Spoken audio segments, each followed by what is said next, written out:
तो यार दोस्तों सभी झारखंड वासियों को स्वागत है हमारे एक और न्यू वीडियो में। आज का वीडियो क्लास 9 के लिए फिर से मोस्ट इम्पोर्टेंट होने वाला है, क्योंकि देखिए आप लोग का 4 विषय में जो कि है एग्जाम हो चुका है। अब बाकी का बचा है एक विषय, जिसका नाम है सामाजिक विज्ञान, बोले तो सोशल साइंस। ठीक है, इसमें जो कि है आप लोग को मोस्ट इम्पोर्टेंट जो कि है सेट 1 में पहले अपलोड कर चुका हूँ, उसमें से जो कि बेसिक प्रश्न आएंगे और सेट 2 जो कि है यहाँ पे ये पढ़ने वाला है। ठीक है, तो दोनों इसको आप लोग अच्छे से देख लो, और जिन्होंने सेट 1 को नहीं देखा जाके सेट 1 को देख लो। ठीक है, देखो 2024 के मोस्ट इम्पोर्टेंट प्रश्न थे और कुछ इस टाइप से प्रश्न आप लोग के घुमाएंगे। ठीक है, प्रश्न आप लोग का सिंपल नहीं रहेगा। ठीक है, इतना समझ लो कि प्रश्न जो है आप लोग का वो सिंपल नहीं रहेगा, वो आप लोग को कहीं ना कहीं हद तक जो कि थोड़ा हार्ड रहेगा। ठीक है, तो उस टाइप के प्रश्न हम लोग लेके आए हैं। चलिए देख लेते हैं किस प्रकार के प्रश्न आप लोग को जो कि है देखने को मिलेंगे।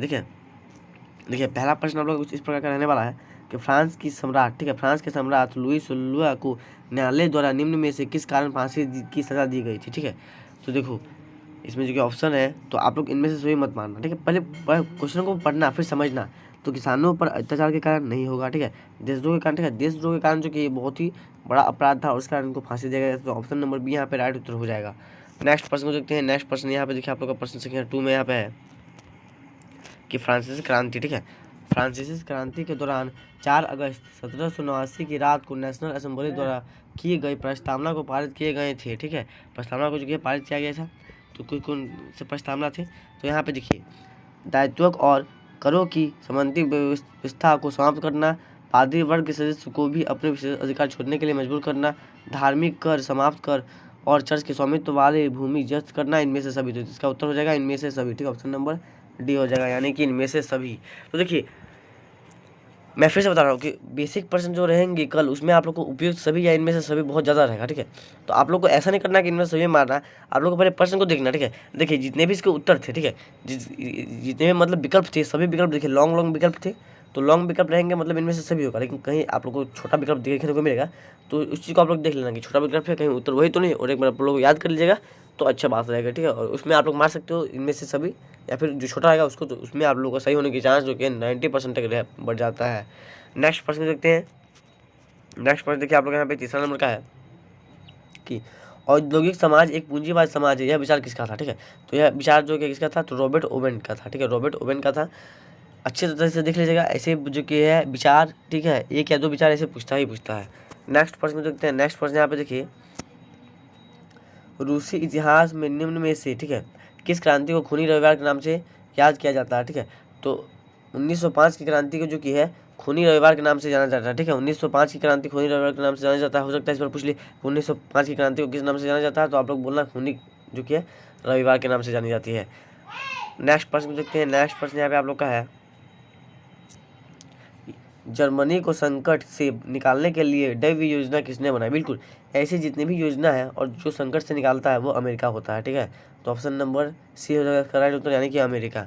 नेक्स्ट प्रश्न देखिए। नेक्स्ट प्रश्न आप लोग यहाँ पे है, वह स्थिति जब कीमतें बेहिसाब बढ़ जाती है कहलाती है, तो वह कहलाती है अति मुद्रास्फीति। ठीक है, अति मुद्रास्फीति कहलाती है। नेक्स्ट प्रश्न को देखते हैं। नेक्स्ट प्रश्न आप लोग का यहाँ पे है, वनों की, देखिए ये पूछा गया था 2024 में। ठीक है, वनों की लुप्त होने की प्रक्रिया को क्या कहा जाता है, तो वन विनाश। इस बार हो सकता है पूछ सकता है कि वानिकी क्या है, तो वानिकी का मतलब होता है कि जो वैज्ञानिकों द्वारा वन की कटाई के बाद नए जो कि है वनों की कटाई के बाद उनके स्थान पर नए पेड़ लगाने की प्रक्रिया को वानिकी कहते हैं। ठीक है, वैज्ञानिक वानिकी कहते हैं। चलिए नेक्स्ट प्रश्न की तरफ बढ़ते हैं। प्रश्न संख्या 8 में देखिए, प्रश्न संख्या 8 में यहाँ पे है, गद्य समुदाय के लोग अपने मवेशियों को चराते हुए अप्रैल में वे उत्तर की तरफ चले पड़ते हैं और पूरी गर्मी, ठीक है, लाहौर और स्पीति में बिता देते हैं। लाहौर और स्पीति भारत की किस राज्य में स्थित है। ठीक है, देखिए यहाँ पे लाहौर नहीं, यहाँ पे लाहौर किया जाता है। ठीक है, तो यह हो जाएगा हिमाचल प्रदेश। ठीक है, ऑप्शन नंबर डी, यानी कि हिमाचल प्रदेश। नेक्स्ट प्रश्न को देखते हैं।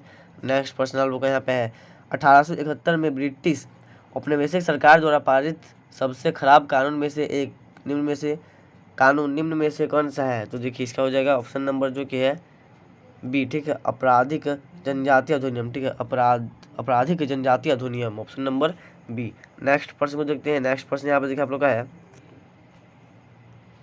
कि बेदोइन्स, बेरवोर्स, मोसाई, सेमोली, बुरान और तुर्कानो कुछ चरवाहे समुदाय के नाम हैं। ये चरवाहे समुदाय किस देश में पाए जाते हैं, तो अफ्रीका में पाए जाते हैं। ठीक है, कहाँ पाए जाते हैं, अफ्रीका में पाए जाते हैं। नेक्स्ट प्रश्न देखते हैं। नेक्स्ट प्रश्न देखिए आप लोग यहाँ पे है कि निम्न में से कौन सा देश विश्व की रोटी की टोकरी वाला देश के नाम से जाना जाता है या फिर जाना पड़ता है? तो ऑप्शन नंबर सी यानी कि अमेरिका, ठीक है। कौन सा देश है? तो अमेरिका। नेक्स्ट प्रश्न देखिए 12 नंबर का प्रश्न यहाँ पे आप लोग का कुछ इस प्रकार का प्रश्न है कि पहली बार क्रिकेट किस देश में खेला गया था। देखिए ये चैप्टर सिलेबस में आप लोग का नहीं है, लेकिन पिछली बार के सिलेबस में भी नहीं था, ठीक है, फिर भी प्रश्न पूछे गए थे, तो इस बार भी प्रश्न पूछने की संभावनाएं हैं, है कि नहीं? तो इस बार आप लोग देख सकते हो, ठीक है। इसका हो जाएगा इंग्लैंड, क्योंकि क्लास 10 के भी कुछ ऐसे प्रश्न थे जो आउट ऑफ सिलेबस थे। हालांकि बाद में जो हुआ एग्जाम हिंदी और साइंस का, उसमें एक भी आउट ऑफ सिलेबस नहीं था, लेकिन शुरू में जो हुआ था हिंदी और साइंस का, उसमें आउट ऑफ सिलेबस प्रश्न थे। तो एक बार आप लोग जो इसको भी देख लीजिएगा, ठीक है। तो रिस्क लेने का नहीं, रिस्क देने का है, तो इसलिए इंग्लैंड हो जाएगा इसका राइट उत्तर। नेक्स्ट प्रश्न देखते हैं। नेक्स्ट प्रश्न आप लोग का यहाँ पे है 13 नंबर का प्रश्न यहाँ पे है। नेक्स्ट प्रश्न यहाँ पे आप लोग का है, अंडमान निकोबार कहाँ स्थित है? तो देखिए अंडमान निकोबार जो है वो बंगाल की खाड़ी में स्थित है। कहाँ पे स्थित है? बंगाल की खाड़ी में स्थित है। नेक्स्ट प्रश्न देखते हैं। नेक्स्ट प्रश्न देखिए यहाँ पे आप लोग का है, निम्न में से किस पर्वत की पूरी श्रृंखला एक युवा स्थल आकृति को दर्शाती है? तो हिमालय, ठीक है। ऑप्शन नंबर सी हो जाएगा इसका राइट उत्तर, हिमालय की आकृति दर्शाती है। नेक्स्ट प्रश्न देखिए आप लोग का यहाँ पे देखिए 15 नंबर का प्रश्न है, भारत की भौगोलिक आकृति को निम्नलिखित में से किन वर्गों में विभाजित किया जाता है? ठीक है, तो देखिए इसमें ऑप्शन यहाँ पे आप लोग के हिमालय, ठीक है, पर्वत श्रृंखला एवं उत्तरी मैदान, प्रायद्वीप पठार एवं तटीय मैदान, भारतीय मरुस्थल एवं द्वीप समूह। तो इसका जो कि उत्तर आप लोग का हो जाएगा ऑप्शन नंबर डी, ठीक है। ऑप्शन नंबर डी हो जाएगा, यानी कि इनमें से सभी। तो इनमें से सभी अब एक बार अच्छे से आप लोग देख लीजिएगा, ठीक है, कि इनमें से सही वाले प्रश्न है, और बाकी इस चैप्टर को आप लोग अच्छे से पढ़ लीजिएगा, ठीक है। इस प्रश्न को अच्छे से याद कर लीजिएगा। नेक्स्ट प्रश्न देखते हैं। नेक्स्ट प्रश्न यहाँ पे देखिए आप लोग का है 16 नंबर का प्रश्न यहाँ पे है, ठीक है, कि सिंधु गंगा एवं ब्रह्मपुत्र तथा इसकी सहायक नदियों से बनी, ठीक है, भारत की उत्तरी मैदान में किस प्रकार की मिट्टी पाई जाती है? भारत की उत्तरी मैदान जो कि पूरी की पूरी जलोढ़ मिट्टी से बनी हुई है, ठीक है, जलोढ़ मृदा वहाँ पे पाई जाती है। और जलोढ़ मृदा को आप लोगों को किस नाम से बुलाते हो वो भी नीचे कमेंट करके जरूर बताना, ठीक है, जलोढ़ मृदा को और एक क्या नाम क्या है। चलिए अब हम लोग बढ़ते हैं 17 नंबर के प्रश्न की तरफ। 17 नंबर का प्रश्न यहाँ पे देखिए, 17 नंबर का प्रश्न है, हिमालय की नदियों, ठीक है, हिमालय की नदियों अपनी उत्पत्ति के स्थान से लेकर समुद्र तक के लंबे रास्ते को तय करती है। ये अपने मार्ग के ऊपरी भागों में किस प्रकार की जो कि है क्रिया करती है? तो किस प्रकार की क्रिया करती है? तो यहाँ पे देखिए अपर्दन, परिवहन, ठीक है, निक्षेपण, इनमें से सभी, ठीक है। तो इसका उत्तर हो जाएगा जो कि है निक्षेपण, ठीक है, निक्षेपण। बाकी इसका उत्तर जो कि है अच्छे से एक बार देख लीजिएगा, इनमें से सभी भी हो सकता है, ठीक है। क्योंकि देखिए जब भी कोई नदी जाएगी तो ऐसे ऐसे, देखिए जब भी कोई नदी जाएगी तो ऐसे ऐसे तो होती है नदी, तो इसको कहते हैं आप लोग जो कि है, इसमें देखिए ऊपर नीचे हो रहा है, इसको कहते हैं निक्षेपण, ठीक है। और यहाँ से यहाँ तक आई, ठीक है, पानी, तो उसको कहते हैं परिवहन। और अपर्दन मतलब अपने साथ मिट्टी को भी लेके जाती है, ठीक है। तो इनमें से सभी हो सकता है इसका राइट उत्तर। नेक्स्ट प्रश्न, नेक्स्ट प्रश्न यहाँ पे देखिए आप लोग का नेक्स्ट प्रश्न यहाँ पे है 18 नंबर का प्रश्न है, पूर्णा, वर्धा, प्रसिन्नता, मंजला निम्न में से किस नदी की सहायक नदी है? तो ये जो कि सभी सभी है ये महानदी, ठीक है, महानदी की जो कि है सहायक नदी है, ठीक है, महानदी की सहायक नदी है। नेक्स्ट प्रश्न देखिए 19 नंबर का प्रश्न है, कर्कवृत्त, ठीक है, पश्चिम से कच्छ के रण से लेकर देश के मध्य भाग होकर पूर्व में भारत के किस जो कि राज्य से गुजरती है? तो मिजोरम से गुजरती है, ठीक है। ऑप्शन नंबर बी हो जाएगा, मिजोरम से गुजरती है। नेक्स्ट प्रश्न देखते हैं। नेक्स्ट प्रश्न देखिए आप लोग का यहाँ पे है, भारत की जलवायु किस प्रकार की हवाओं से अत्यधिक प्रभावित होती है? ठीक है, तो इसका उत्तर हो जाएगा मानसूनी, ठीक है, मानसूनी जो कि हवाओं से, ऑप्शन नंबर डी। नेक्स्ट प्रश्न देखते हैं। नेक्स्ट प्रश्न यहाँ पे देखिए आप लोग का है कि प्रायः कृषि कहाँ की जाती है, यानी कि प्रायः मतलब अभी कृषि कहाँ की जाती है? तो उपजाऊ भूमि पर ही कृषि होगी ना, है कि नहीं? उपजाऊ भूमि पर ही कृषि होगी। नेक्स्ट प्रश्न देखते हैं हम लोग 22 नंबर के प्रश्न को। यहाँ पे स्थानीय जलवायु, मृदा प्रदूषण तथा नदियों की धारा को निम्न में से कौन नियंत्रण करती है? तो कौन नियंत्रण करती है? तो आप लोग का यहाँ पे हो जाएगा जो कि है वन, ठीक है, ऑप्शन नंबर ए, वन नियंत्रण करती है, ठीक है, वन नियंत्रण करती है। नेक्स्ट प्रश्न देखते हैं। नेक्स्ट प्रश्न आप लोग का यहाँ पे है 23 नंबर का, निम्न में से जनसंख्या परिवर्तन के प्रमुख कारण कौन कौन से हैं? ठीक है, कौन से हैं? तो देखिए जन्म भी है, मृत्यु भी है, प्रवासन भी है, यानी कि इनमें से सभी हो जाएगा। नेक्स्ट प्रश्न देखते हैं। यहाँ पे देखिए 24 नंबर का प्रश्न यहाँ पे है, निम्न में से कौन हर व्यक्ति को अपना, ठीक है, निम्न में से कौन हर व्यक्ति को अपना सूचक आप बन जाने का अधिकार देता है? ठीक है, तो इसका उत्तर आप लोग का हो जाएगा संविधान, ठीक है, संविधान हो जाएगा ऑप्शन नंबर ए। नेक्स्ट प्रश्न देखते हैं। नेक्स्ट प्रश्न यहाँ पे है, लोकतंत्र के विपक्ष में दिए गए तर्क निम्न में से कौन सही नहीं है? तो इसका हो जाएगा आपको जो कि है अनुदायी शासन, ठीक है, अनुत्तरदायी शासन, ठीक है, यह सही नहीं है, ठीक है। लोकतंत्र के विपक्ष में दिए गए कौन से तर्क जो कि सही नहीं है, तो ये सही नहीं है। बाकी आयोगों की पूजा होती है, जनमत पर आधारित शासन होता है, ठीक है। धनवानों की प्रबलता, तो यह हो जाएगा आप लोग का राइट उत्तर। नेक्स्ट प्रश्न की तरफ बढ़ते हैं। नेक्स्ट प्रश्न आप लोग का यहाँ पे है भारत, ठीक है। भारतीय संविधान कब बनकर तैयार हुआ, तो 26 जो कि नवंबर 1949 को बनकर जो कि तैयार हुआ, और 26 जनवरी 1950 को जो कि लागू हुआ था, और 15 अगस्त 1950 को भारत स्वतंत्र हुआ था। तो इन सभी के सभी जो कि है मोस्ट इंपॉर्टेंट है, आप लोग जो कि एक बार अच्छे से जो कि है इन सभी को याद कर लीजिएगा। 27 नंबर के प्रश्न की तरफ बढ़ते हैं। देखिए 27 नंबर का प्रश्न यहाँ पे है कि मैं भारत के लिए ऐसा संविधान चाहता हूँ जो उसे गुलामी और अधीनता से मुक्त करे। यह कथन 1931 में अपनी पुस्तक यंग इंडिया में किसने लिखी थी, तो यह पुस्तक जो कि है यंग इंडिया जो कि है महात्मा गांधी की पुस्तक है। आप लोग को याद रखना है कि यह यंग इंडिया महात्मा गांधी की पुस्तक है, और इसको जो कि है महात्मा गांधी ने 1931 में लिखी थी। और इसमें जो कि है महात्मा गांधी ने क्या कहा था कि मैं भारत के लिए ऐसा संविधान चाहता हूँ जो उसे गुलामी और अधीनता से मुक्त करे।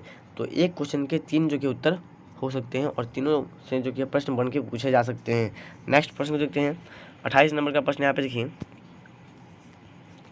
28 नंबर का प्रश्न यहाँ पे देखिए आप लोग का है कि 16 अप्रैल 1994 को की मध्य रात्रि को दक्षिण अफ्रीका एक नई लोकतांत्रिक देश बना, ठीक है, बन गया। इसके साथ ही वहाँ निम्न में से क्या परिवर्तन देखने को मिला, तो वहाँ पे देखिए रंग भेद वाली शासन व्यवस्था समाप्त हुई, ठीक है। सभी नस्ल के लोगों की मिली जुली सरकार बनी, ओके। गणराज्य का एक नया झंडा लहराया गया, इनमें से सभी, ठीक है, इनमें से सभी, यानी कि ऑप्शन नंबर डी हो जाएगा, इनमें से सभी। नेक्स्ट प्रश्न की तरफ बढ़ते हैं। तो नेक्स्ट प्रश्न यहाँ पे देखिए आप लोग का है, किसी भी लोकतंत्र में नियमित अंतराल पर निम्न में से कौन सी चीज़ होना अनिवार्य माना जाता है, तो चुनाव होना अनिवार्य माना जाता है, वरना वह देश लोकतंत्र ही नहीं होगा। नेक्स्ट प्रश्न की तरफ बात करते हैं।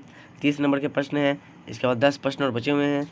भारत के निर्वाचन आयोग को निम्न में से कौन से अधिकार प्राप्त है, ठीक है, तो निम्न में से कौन सा अधिकार प्राप्त है, चुनाव प्रक्रिया के संचालन पर निर्णय लेना, बिल्कुल, आदर्श चुनाव संहिता लागू करना, ये भी निर्वाचन, देखिए निर्वाचन आयोग को चुनाव आयोग भी कहा जाता है, ये भी आप लोग को याद रखना है। सरकार को दिशा निर्देश, ठीक है, मानने का आयोग देना, आदेश देना, इनमें से सभी, देखिए इनमें से सभी हो जाएगा इसका राइट उत्तर, इनमें से सभी। नेक्स्ट प्रश्न देखते हैं। नेक्स्ट प्रश्न यहाँ पे है, निम्न में से कौन सरकार का प्रमुख होता है तथा सरकार की ओर से अधिकांश अधिकारों को प्राप्त करता है, तो वह जो कि सरकार का प्रमुख कौन होता है, तो प्रमुख यानी कि प्रधानमंत्री। आप लोग ऐसे भी प्रश्न पूछ सकते हैं, निम्न में से कौन सरकार का प्रधान होता है, तो सरकार का प्रमुख भी प्रधानमंत्री होता है, और सरकार का प्रधान भी प्रधानमंत्री होता है। नेक्स्ट प्रश्न देखते हैं। नेक्स्ट प्रश्न 32 नंबर, 1969 में सरकार ने सामाजिक तथा शैक्षणिक रूप से पिछड़े वर्ग की पहचान के उद्देश्य से एक आयोग का गठन किया। उस आयोग को किस नाम से जाना जाता है, तो उसको कहा जाता है मंडल आयोग, ठीक है, मंडल आयोग के नाम से जाना जाता है। नेक्स्ट प्रश्न की तरफ बढ़ते हैं। नेक्स्ट प्रश्न यहाँ पे आप लोग का है, निम्न में से, ठीक है, निम्न में से किस अधिकार को 44वें संवैधानिक संशोधन अधिनियम 1978 के द्वारा मौलिक अधिकारों की सूची से हटा दिया गया, तो संपत्ति का अधिकार, ठीक है, संपत्ति का अधिकार को जो कि हटा दिया गया। चलिए नेक्स्ट प्रश्न की तरफ बात करते हैं। 34 नंबर के प्रश्न की तरफ बढ़ते हैं। 34 नंबर का प्रश्न यहाँ पे है, पालमपुर गांव में अधिकांश भूमि के स्वामी जो उच्च जाति के माने जाते हैं उनके कितने परिवार हैं, तो 80 परिवार है, ठीक है, 80 परिवार हैं। बाकी 450 जो कि हैं वहाँ पे परिवार रहते हैं, जिनमें से जो कि है आप लोग कह सकते हो कि 75% परिवार कृषि करती है, बाकी 25% परिवार जो कि है अन्य कार्यों पर निर्भर है, ठीक है, यानी कि 150 जो कि परिवार है ये अन्य कार्यों पर निर्भर है, और 300 परिवार जो कि वो कृषि करती है। नेक्स्ट प्रश्न की तरफ बढ़ते हैं। नेक्स्ट प्रश्न देखिए आप लोग का यहाँ पे है, निम्न में से, ठीक है, निम्न में से कौन उत्पादन के निष्क्रिय साधन ठीक है माने जाते हैं जो स्वयं किसी वस्तु का उत्पादन नहीं करते हैं, ठीक है, तो इसमें देखिए भूमि तथा उर्वरक, भूमि तथा पूंजी, भूमि तथा कीटनाशक, इनमें से कौन है, तो भूमि तथा पूंजी जो कि है नहीं करते हैं, ऑप्शन नंबर बी। नेक्स्ट प्रश्न से बढ़ते हैं। नेक्स्ट प्रश्न यहाँ पे है, जब प्राकृतिक संसाधन एवं भौतिक पूंजी की अपेक्षा जनसंख्या की मात्रा में अत्यधिक वृद्धि हो जाती है तो इससे निम्न में से किस प्रकार की आवश्यकता बहुत बढ़ जाती है, ठीक है, किस प्रकार की आवश्यकता बढ़ जाती है, तो खाद्यान्न की आवश्यकता बढ़ती है, बिल्कुल बढ़ेगी, ठीक है, जनसंख्या बढ़ेगा तो खाद्यान्न की आवश्यकता बढ़ेगी, जनसंख्या बढ़ेगा तो शिक्षा भी बढ़ेगा, और जब शिक्षा बढ़ेगा तो चिकित्सा भी बढ़ेगा, चिकित्सा बढ़ेगा तो इनमें से सभी बढ़ेगा, ऑप्शन नंबर डी हो जाएगा इसका राइट उत्तर। नेक्स्ट प्रश्न की तरफ बढ़ते हैं। नेक्स्ट प्रश्न देखिए यहाँ पे है, जब प्रचलित मजदूरी की दर पर, ठीक है, काम करने के लिए इच्छुक लोग रोजगार नहीं पा सकें तो इसे क्या कहते हैं? तो इसे कहते हैं बेरोजगारी। ठीक है, क्या कहते हैं? बेरोजगारी कहते हैं। अब बेरोजगारी कितने प्रकार के होते हैं, ठीक है, कौन कौन से होते हैं, कैसे कैसे होते हैं, ये भी आप लोग अच्छे से याद कर लीजिएगा। नेक्स्ट प्रश्न की तरफ बढ़ते हैं। नेक्स्ट प्रश्न देखिए यहाँ पे है, निर्धनता रेखा का आलेखन समय समय पर सामान्यतः हर 5 वर्ष में निम्न में से किसके माध्यम से किया जाता है? एक प्रश्न जो कि इस प्रकार का रहेगा ही रहेगा। ठीक है, तो देखिए इसका उत्तर हो जाएगा राष्ट्रीय प्रतिदर्श सर्वेक्षण संगठन। ठीक है, चलिए नेक्स्ट प्रश्न की तरफ बात करते हैं। देखिए नेक्स्ट प्रश्न आप लोग यहाँ पे जो है कुछ इस प्रकार का प्रश्न है। नेक्स्ट प्रश्न आप लोग का है, पंजाब और हरियाणा जैसे राज्य निम्न में से किस कारण से निर्धनता कम करने में पारंपरिक रूप से सफल रहे हैं? तो उच्च कृषि वृद्धि दर। ठीक है, उच्च कृषि वृद्धि दर, यानी कि उनकी कृषि जो है उनकी बहुत उच्च है और वृद्धि भी उसी से हुई है। अंतिम प्रश्न देखते हैं। यहाँ पे प्रश्न है कि सरकार निम्न में से किसके माध्यम से बफर स्टॉक का रखरखाव करती है? तो भारतीय, ठीक है, भारतीय खाद्य निगम के अनुसार। ठीक है, भारतीय खाद्य निगम के अनुसार। तो इस प्रकार हम लोगों ने 40 महत्वपूर्ण प्रश्न देख लिए। ठीक है, जिनमें 40 प्रश्न मैंने पहले देख चुका था, यानी कि सेट 1 आप लोगों ने नहीं देखा तो जाकर अभी देख सकते हो। ये सेट 2 था और इन दोनों में जो कि 80 जो कि है क्वेश्चन, इस 80 में से जो कि 40 प्रश्न आप लोगों को कल के एग्जाम में देखने को मिलेंगे 100%। ठीक है, 100%। आशा करता हूँ आप सबको ये वीडियो अच्छा लगा होगा। ऐसे और महत्वपूर्ण वीडियो के लिए हमारे यूट्यूब चैनल को सब्सक्राइब करना ना भूलें। मिलते हैं नेक्स्ट वीडियो में, तो तक के लिए जय हिंद।